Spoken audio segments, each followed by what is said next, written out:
I discovered a $50,000 loan under my name. My entitled brother Jason scoffs. Relax, Claire.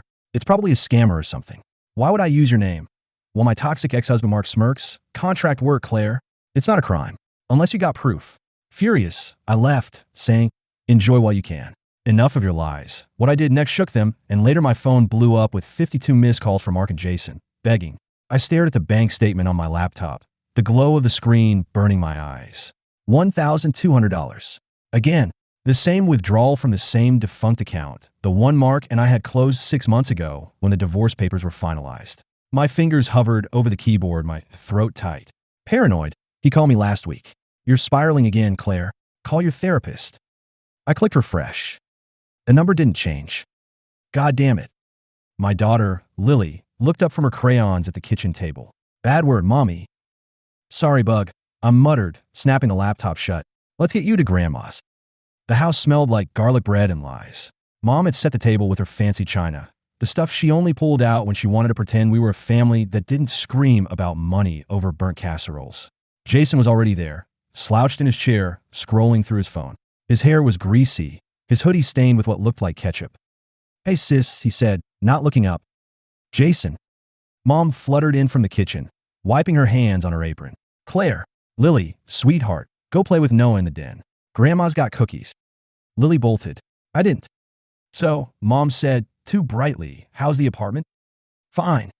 Jason snorted. Still got that leak under the sink. Still got that restaurant. I shot back. His smile died. The restaurant, his passion project, had closed 3 months ago. He'd blamed the pandemic, the economy, the lazy staff. Everyone nodded along.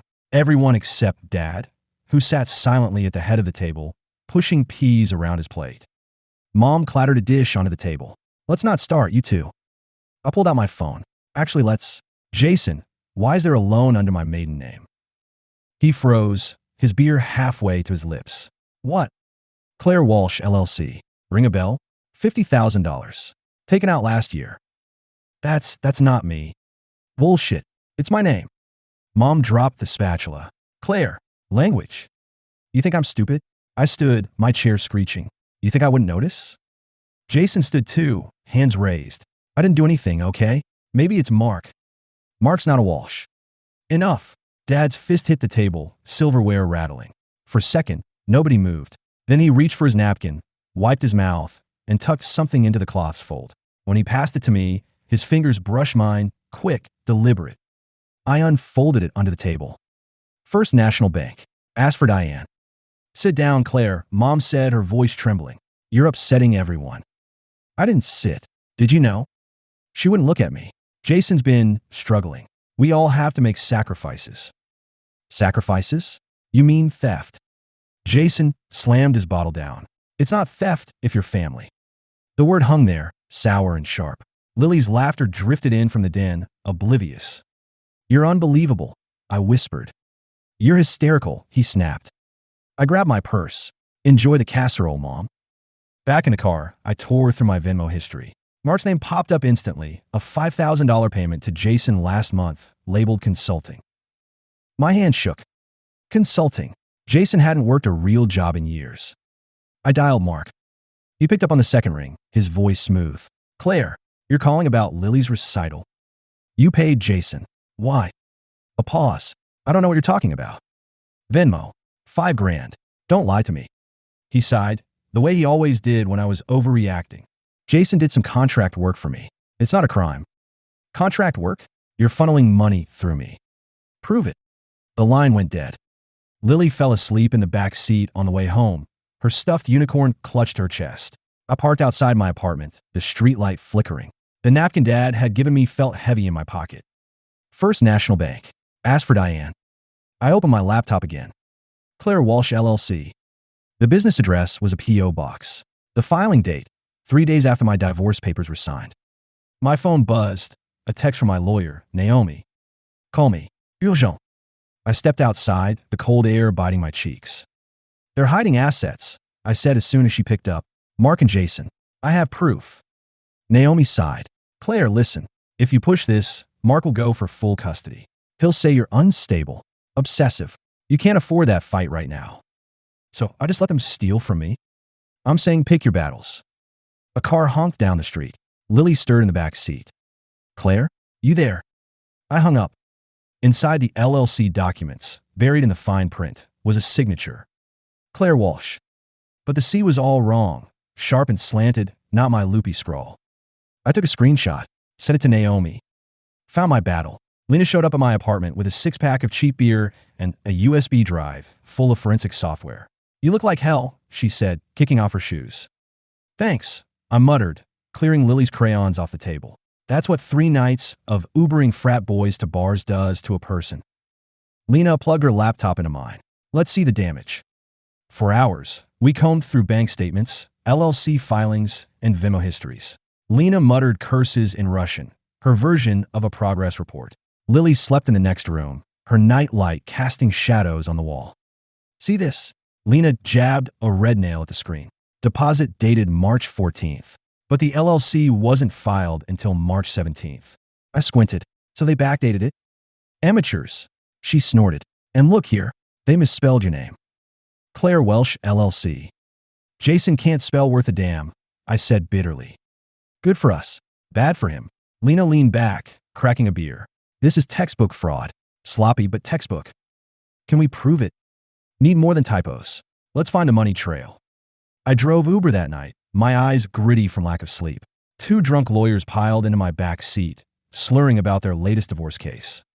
Hid assets in his dog's name. One laughed. Classic move. The other snorted. Offshore accounts, shell companies, rich people don't get caught. They get bored. I tightened my grip on the wheel. The next morning, I dropped Lily at school and went to First National Bank.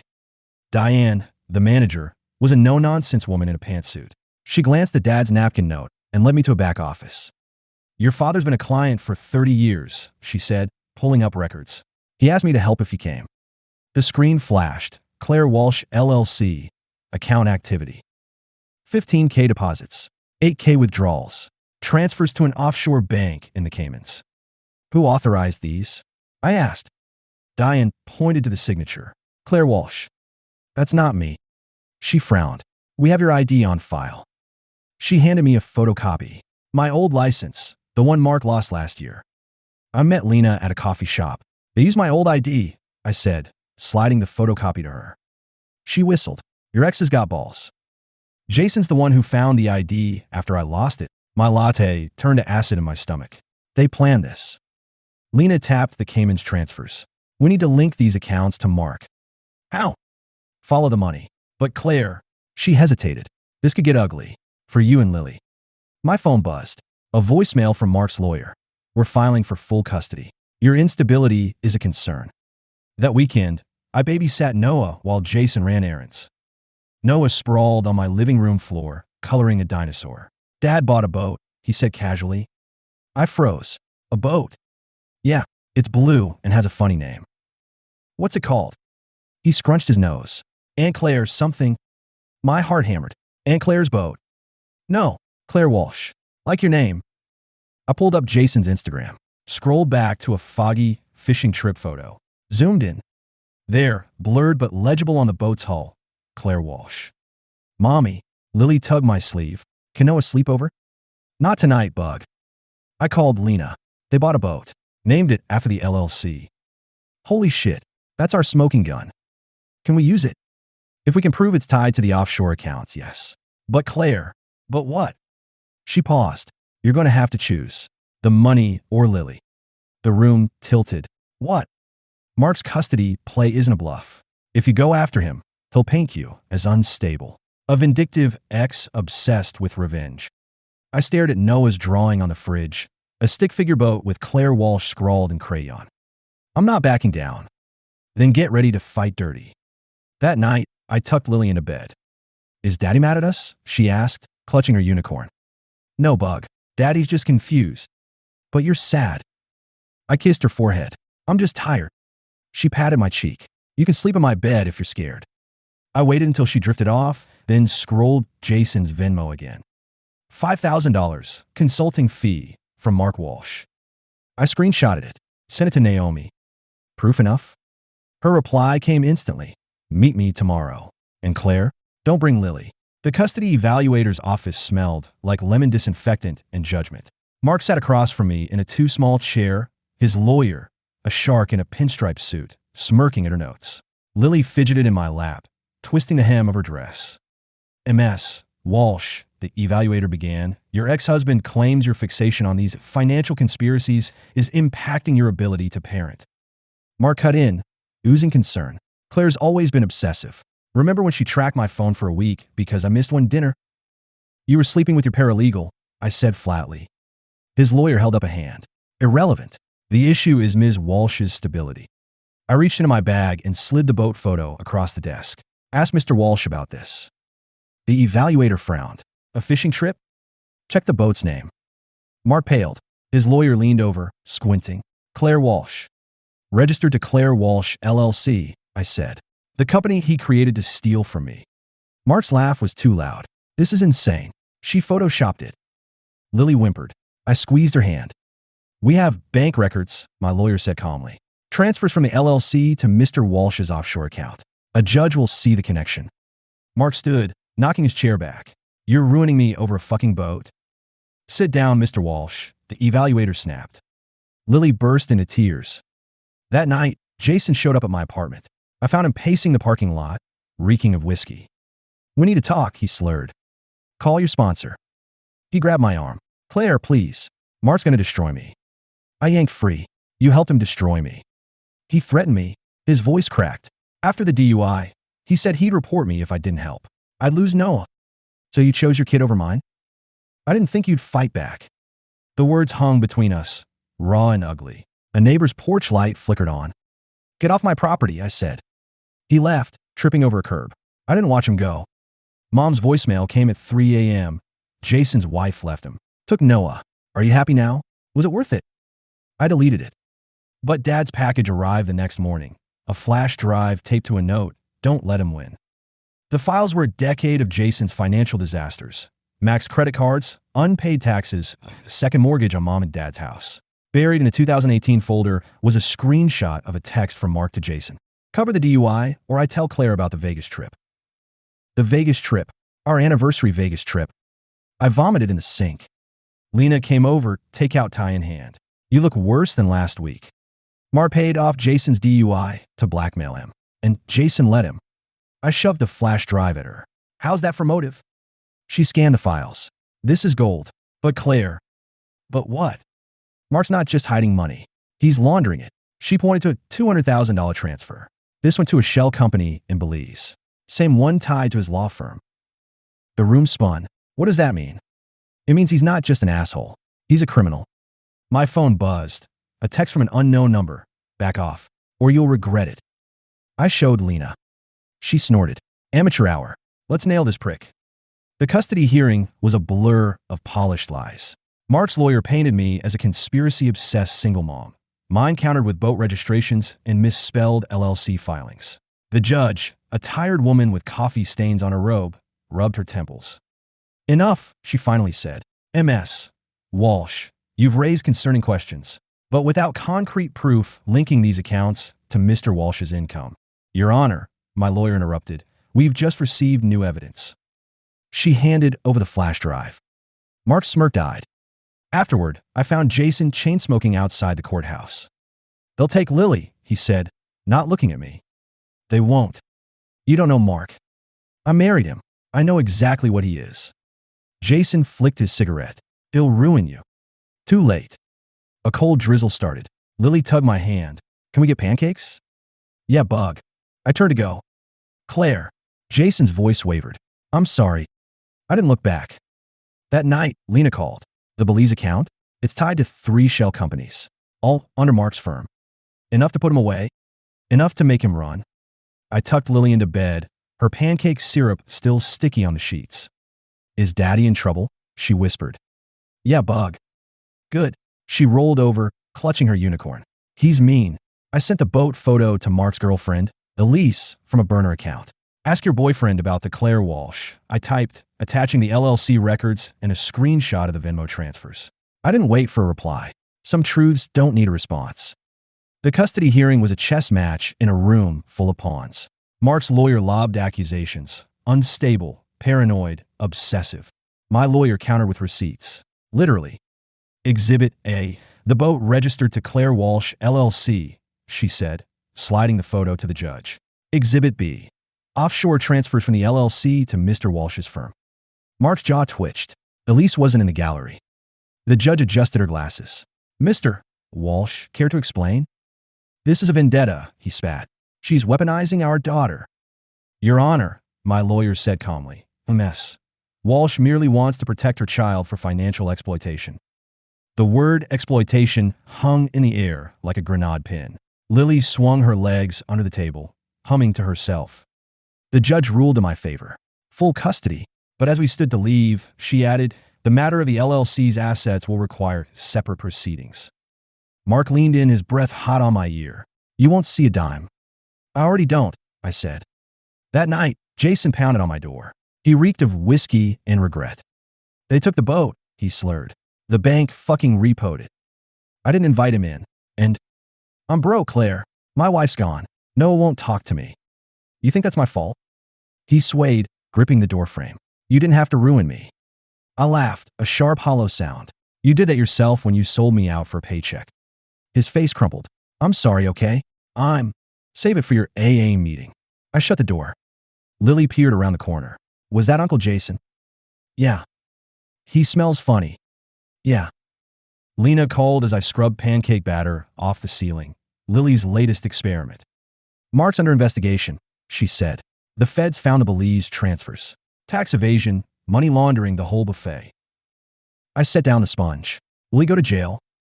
Doubt it. Guys like him skate. But his firm's dropping him. Reputation's toast. A text buzzed. Elise's Instagram was private now. Bio, single and healing. What about the LLC money? I asked. Gone. Offshore accounts emptied. I stared at Lily's fridge art. A boat with Claire scribbled in purple crayon. Claire, you there? Yeah. You did good. I sold the boat to a guy named Chuck who didn't ask questions. Got $90,000. Half its worth, but enough for a down payment on a 2-bedroom condo. The realtor called it cozy. I called it mine. Moving day, Dad showed up with a toolbox. Where's Lily? School. I handed him a box labeled kitchen crap. He fixed the leaky sink in silence. Then, as he left, he said, Your mom's not coming around. I know. He nodded like that was enough. The final divorce decree arrived in a crisp envelope. No alimony. No shared assets. Just Lily's name, bolded under sole custody. Mark fled to Belize the next week. His lawyer left a voicemail. He'll send child support when he's settled. I deleted it. Jason started texting. 100 here, 50 there for Lily. I let the cash pile up in a jar labeled Noah's College. One night, Lily asked, Is Daddy a bad guy? I tucked her in, her unicorn tucked under her arm. He's just lost. Like Uncle Jason? Yeah, Bug. Like Uncle Jason. She frowned. We're not lost. No, I said, kissing her forehead. We're not. The condo was quiet. No leaks. No lies. Just the hum of the fridge and the clink of my Uber keys on the counter. I opened my laptop. The LLC account balance, $0. But the jar on the shelf? $1,420. I grabbed my keys. The night shift waited. Outside, a black sedan idled at the curb. The window rolled down. Claire Walsh. A man in a suit held up a badge. We need to talk about Mark. The man in the sedan flashed a badge, but it wasn't the feds. Just a private investigator hired by Mark's law firm. We're auditing his accounts, he said, sliding a business card through my car window. Any information you provide could expedite your claims against him. I crumpled the card. Tell them to subpoena Belize. The condo felt smaller with boxes still stacked in corners, but it smelled like ours. Lily's strawberry shampoo, thrift store candles, no lingering cologne or lies. She'd drawn a new picture for the fridge. Mommy's car with a stick figure me driving a rainbow taxi. Jason texted again. Noah's birthday next week. He asked if you'd come. I didn't reply. Lena crashed on my couch after a late-night stakeout. Mark's firm settled, she said, mouth full of cold pizza. Paid a fine, disavowed him. He's persona non grata at the country club. And the money? Gone. But she tossed me an envelope. The boat's sail cleared. $90,000. Enough to replace my dying Corolla. Enough to breathe. You did good, Walsh, Lena said, passing out mid-sentence. I drove Uber through the rain, picking up nurses and night shift bartenders. At a red light, Jason's name popped up. Noah misses you, he texted. A photo followed. Noah grinning in a Superman cape, holding a crayon sign. Thank you, Aunt Claire. I saved it. Didn't reply. The final custody hearing was a formality. Mark's lawyer didn't show. The judge stamped the decree without looking up. Outside, Dad waited under an umbrella. Your mom won't come, he said, handing me a check. For Lily. It was signed by Mom. I tore it in half. Keep it. He nodded, like he'd expected nothing less.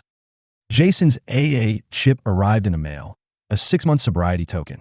I'm trying, his note read. I dropped it in Lily's college jar. Lily's first day at her new school, she insisted on wearing the unicorn backpack Mark had bought her. It's okay to like it, right? She asked, chewing her lip. Yeah, bug. It's okay. The condo's leaky sink broke again. I fixed it myself, Dad's rusty wrench in hand. Lily cheered. Mommy the plumber. We celebrated with burnt cookies and a frozen marathon. Mark's Instagram surfaced briefly. A blurry beach photo, captionless. Then it vanished. Elisa's profile stayed dark. One night, Lena dragged me to a dive bar. To surviving assholes, she toasted. To surviving, I echoed. We didn't talk about Mark, Jason, or boats. Just laughed at bad karaoke and split nachos. The last Uber ride of the night was a college kid puking in my back seat. I charged him a $100 cleanup fee and drove home, the streets quiet and slick with rain. Lily slept soundly, her cape drawing crumpled under her pillow. I sat on the balcony, the city's hum a distant lullaby. Jason's $100 deposit hit the college jar. The condo's silence wasn't empty. It was peace. No knocks, no lies, no one demanding pieces of me. Just the drip of the fixed sink and Lily's snores from down the hall. I closed my eyes, the weight lifting like fog. Not healed, not whole, but free. The fight wasn't over, but for now it was enough.